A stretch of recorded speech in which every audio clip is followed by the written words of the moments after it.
What's going on, everybody? Doc from Average Gamer Guys back yet again. More Halo Wars 2 action. Continuing with our best leader testing strategies. Working Atriox today. So if you're new to the channel or new to the series, what we're doing, we're essentially going in, playing two back-to-back 1v1 blitz matches. Really, for me, trying to answer the question of, are each of the leaders viable in blitz? And kind of rank order them. So we're using Atriox today. This is the deck that we'll initially run through with. And hopefully have some success here.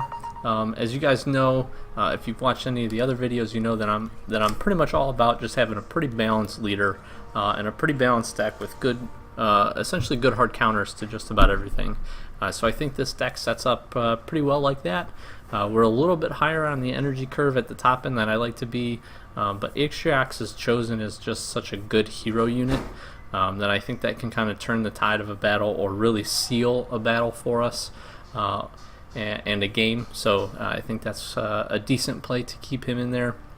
This is, I think, going to be episode 6. So we've knocked out Isabel, Shipmaster, Colony, Sergeant Johnson, and Sergeant Forge up to this point. With some pretty good results overall, some interesting finds as well. So I really am enjoying this series, and hopefully we'll get some good matchups here. Alright, so Merciless, rank 32. This is actually pretty much perfect for me. I was really hoping to get matched up in games with different leaders, so we can get a balance of testing. It's only a 2-game sample, so it's not the best. But also try to find matches that were pretty close to my level. So we'll be taking on Cutter here. And we'll see how this one goes. Hopefully maybe the second match we'll be able to take down or take on a banished leader, just to give a little bit of variety. But like I said, so far really enjoying the series. I've enjoyed making it, enjoyed playing these games, having some pretty good success with each of the leaders so far. But definitely certain things that are standing out to me. So stay tuned if you're new to the channel. Again, make sure to subscribe, hit that little bell button. Follow us on Twitter, join the Xbox Average Gamer Guys Club. We accept everybody, got a good little community going there. But it'll essentially allow you and everybody that's been a subscriber to the channel, stay tuned for the rest of the week as we kind of continue to upload each of these 1 leader a day for the next couple days. So we'll jump into this. I love this starting army. Atriox is probably one of my favorite leaders. He's been kind of really my go-to banish leader. Colony definitely stole a little bit of my heart there for a little while, but Atriox, I think, just because of how powerful his leader has always been. Obviously they did some nerfs after kind of the initial push for this game to him to kind of balance him out, but I've still held to the fact that he's probably one of the better overall leaders that we do have. I'm going to try to get a decent little, maybe, I'm going to go Blood Fuel Locust here.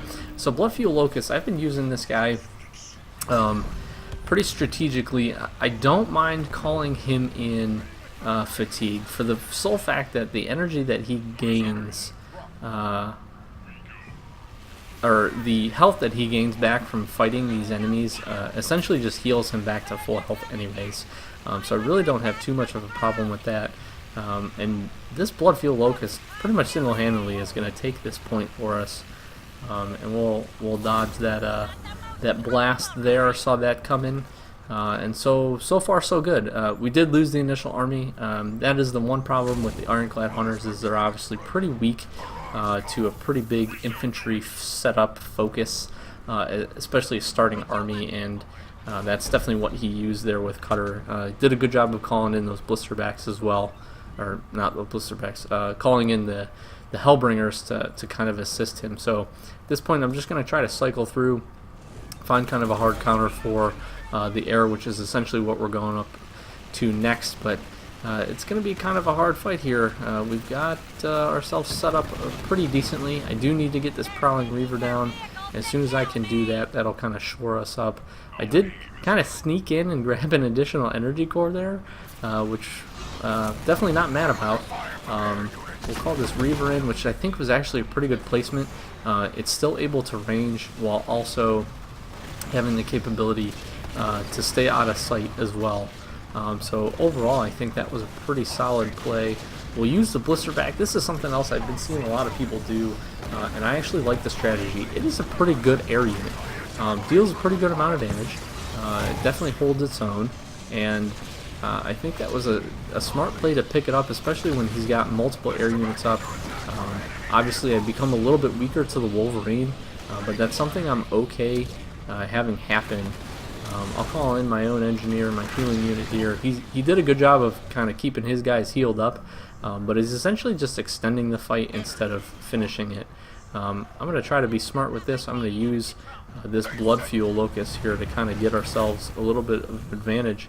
And we did lose the blister back, which kind of sucks. That is a pretty big energy soak up. But at the same time, we did a decent job, and we did take out essentially his whole army. So we'll move the Reaver over there.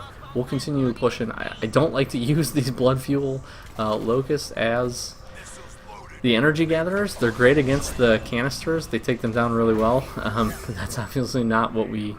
that's not the intent for them. That's not exactly what we want to do. But given the opportunity, we are going to do that. And I find it interesting that this guy is kind of fighting for C as much as he is. I definitely would have thought he'd be a little bit maybe more focused on trying to get in, get on B, or maybe get up onto the ridge.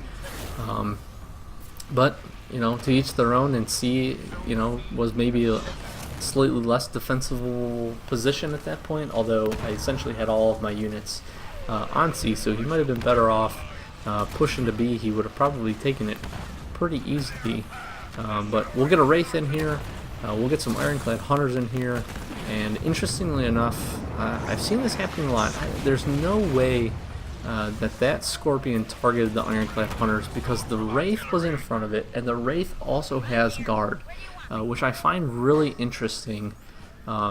It seems like they've definitely tweaked the mechanics for fatigued units and how they are assessed damage, to essentially take them out of the fight, which I don't mind, because there would be some times where you'd call in a unit and it would just like sit there, and you feel like you'd be shooting it, and it wouldn't actually lose any of the half health that it's supposed to. But now I think they've taken it kind of to the opposite extreme, where essentially you call it in anywhere even close to something, and it ends up just losing the health. So kind of interesting. We're getting a little bit of a push coming here, but honestly this isn't going to work out too well for this guy, just mostly for the fact of what I have here. So I'm going to get a second Prowling Reaver up, which is going to be just absolutely awesome. I've got a blister back set up and set in. These hunters are going to come in. They're going to be fully powered up. We've definitely won the energy war, which we really want to do. He was able to take out one of the Reavers, which does kind of suck, but at this token, we're probably setting up okay. He is going to get a couple units from that Hornet there, but that's okay. Overall, he's going to retreat it, which is fine. I think, do I actually? No, I was going to say it'd be awesome if I would have kind of destroyed it right as it was coming down. But at this point, I feel pretty good. We've got a setup. We've got all the points. I do like to get in and take A from time to time just to kind of speed up the victory here, but I'm not going to commit any unit to staying there. I'll move the chopper back up above A just to help with energy collection. That's obviously the reason it's over there. But you got to be smart, and you got to really try to make your plays, especially in ones. It can be hard to stay focused on all 3 points, and it's very easy to get focused on a single point, kind of lose what you're doing with a specific fight, especially if it's an important fight, or if it's a fight for the ridge or for B. It can be pretty easy to lose focus of that, but simultaneously while doing that, if you focus in too much on that, you kind of lose focus on C or A, whatever you're choosing to defend with as well. So it's just important to grab your points when you can, be smart about what you do grab, and then obviously extend for energy when you can. I'm going to try to get set up here and at least grab a few, but I think he's going to beat me to that one, which is okay. So we'll just kind of keep everything home. We've got that Wraith, and see here again, he moved his entire group of units, which was smart because I was going to definitely move in and send a few units over to grab it, but now I've been able to grab A. essentially get this capability to drop these guys in here. I'll try to get a blast, try to kind of trap him in, pushing into my units, into my blister back. I've got a very well set up defense, I think, here. You know, the Wraith taking a ton of damage.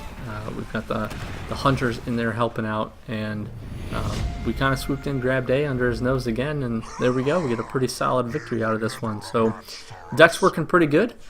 Pretty happy with it. Obviously, we absolutely dominated it on the energy collection, which again is one of my big points. If you can win the initial fight and you can win the energy collection, you're usually going to be okay for the most part. Not every game, but for most part.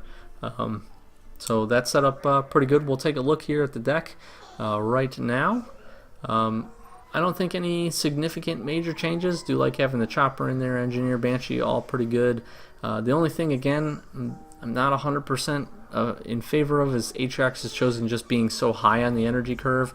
But right now I'm just kind of looking through, seeing if maybe there's a better power to play or a better unit in place of that. And honestly, I'm just going to stick with what we got. It is the one kind of drawback for Atriox. No real good single damage dealing leader power, which has been one of the things over the past couple episodes that I've noticed can be a really big help and really turn in some fights for you. So we'll jump into another one. We get Mumford here at level 27. Again, real close, right around the same rank, which is good, which for me just generally tells me that I should be in line or very close to their veteran level. So we're essentially on an even keel for troop levels, which makes the fights a little bit better and, you know, kind of takes one of the variables of blitz out. I think in the future, and this is talking way forward, it would be interesting to see. You know, I like the level up system. I think the card packs are actually pretty cool. They're pretty neat. But maybe for ranked games, maybe everything goes to a standard troop level. I'm not sure. And that's one thing I've kind of considered. Or maybe there's a different way. Maybe you can level up your leader instead, which maybe unlocks different abilities or something like that. Maybe something that's not super game changing. Just again because it seems like you know, playing some of the guys that are higher into the 50s and such like that, you know, you do lose a little bit. And it's definitely a tougher fight when you have to consider that you're you know, you're going up against troops that are, you know, a couple veteran levels higher than you. One really isn't a huge deal. Two is where it starts to kind of be noticeable. But especially when I'm sitting at about an average of 3, and you see guys that are up into the 6s, especially guys that are fully ranked and stuff like that, all the way up to 50, that's where you really, I think, start to see the big differences with it. So, you know, looking forward to in the future if they ever do a Halo Wars 3, which I think this game did pretty well. There's obviously a lot of stuff that they could change, but I do think it is definitely a possibility. That would just be something that I would look at. But so here, doing okay on energy. He's definitely got a slight advantage on us, but nothing too absolutely critical huge. I'm actually going to push forward. I'm going to be a little bit more offensive with this. I don't want him to be able to get set up for anything too crazy, and I realize I'm glad I pushed over here because he's setting up a pretty good defense, and he's doing a fantastic job of getting some troops in. He's going to call those Kodiaks in. The Stealth Kodiak is just absolutely a great unit. He put it in a perfect position, if you ask me. He was setting it up. He was setting his army up really well as well, because he was putting some Wolverines in there. He's getting it so he can get set up and have a good defense over that, essentially over B. He wasn't quite on B, but he was getting himself set up where he could also range in onto the ridge if I was going to get anything set up. So I'm happy I took a little bit more of an offensive stance here, push forward, move forward. I'm going to be able to take that Kodiak out. I'll be able to take potentially take this sniper out. I think I end up backing off from that just because that's not exactly worth the fight. But snipers are absolutely brutal against my hunters as well, especially the ironclad ones that are going to soak up a lot of the damage. So good, happy with that move, but good strategy on his part too. And at this point I feel pretty good again. We've got We got B and C locked down pretty well. I probably made maybe a slight mistake right there. I was trying to get myself set up on the ridge. You got to kind of keep a little bit of an internal timer for yourself, just to kind of realize potentially when you do have energy cores coming in. They're pretty predictable, so that's something that you can kind of, track a little bit and just keep cognizant of. He does a great job to push over and actually grabs pretty much, I think, all three of these. I think I get just a smidge of this third one. Now, obviously, while he's kind of focused on that, I'm able to push in and take out. Again, he's trying to get these things set up. But, it seems that move right there was just a little bit silly to me, just for the sole fact that, he could have just called that unit in right at his base. Probably would have had similar effects. But instead, I got a 200 set up, and at this point I realize he's probably going to try to continue to press over there. So my whole mission here is to just essentially keep the pressure up and keep a really good solid army set up for myself. He's doing a great job of calling in cloaked units. I think that's absolutely great. He's got another Kodiak down. He's got the sniper in. I only have the one engineer. I do have the Reaver coming in to kind of help out with this, but the one big thing with this strategy that he's got, while I do really enjoy the placement, and again, another Wolverine that I think he could have just called in. That might be a Vanguard one, so he's getting it at full health. But the one thing, again, it's a good strategy, it's a good setup, but it's clearly not working because I continue to take now a huge army at this point, and I'm able to just push them forward, take some points. He's not putting any pressure up onto C. He could very easily cloak in a sniper and move it over onto C to take it away from me. At this point, I do a decent job. I know I am behind on the energy, so I need to make a pretty cognizant push to grab a few of the cores. I'm able to actually get in and take A as well, which definitely helps. I'm also going to push up. I'm not sure if he was trying to save up some energy or what he was doing. He had two units that could pretty easily go grab that core above A, or even honestly go and fight and grab A back. And I'm not sure if he thought maybe he was too far behind, but this solid army here really knocks it out. And Atriox coming in at 2-0 is pretty solid, so pretty happy with that. Overall, again, happy with the deck. I've always really liked Atriox. I think he's a really solid leader. Again, minus the fact that he doesn't have a good damage dealing power, I think is his only main drawback, to be honest. Besides that, strong units, pretty good synergy, and pretty good counter units to a lot of stuff too. So we'll take a look here one more time at the deck, just to kind of wrap things up for you. Obviously, you can make some changes, make some swap-ins as you see fit if you're going to kind of try a similar testing scenario that I'm working through, or series. I definitely recommend it. It's helped me a lot. I think it's really helped my game. I'm a little bit more aware again of starting armies, what troop capabilities. Sometimes you see a leader that you haven't played with in a while and you kind of maybe forget what they have. This instance being, again, the cloaked Kodiak. Having kind of that little background knowledge definitely helped. But good overall fights. I've enjoyed this series. And again, if you're new, do all that great stuff, follow us, comment down below, let us know if you're using this deck, you try it out, or if you're kind of trying to go along with me and do a similar series. Let me know your results as well, that you're playing through them. So enjoy talking to you guys. Thank you guys so very much for the support. I've been Doc with Average Gamer Guys. Thanks so much for watching. Stay tuned for the rest of the week as we upload the rest of these and finish off with a final wrap-up video as well. Look forward to hanging out with you guys soon. Check in the next one.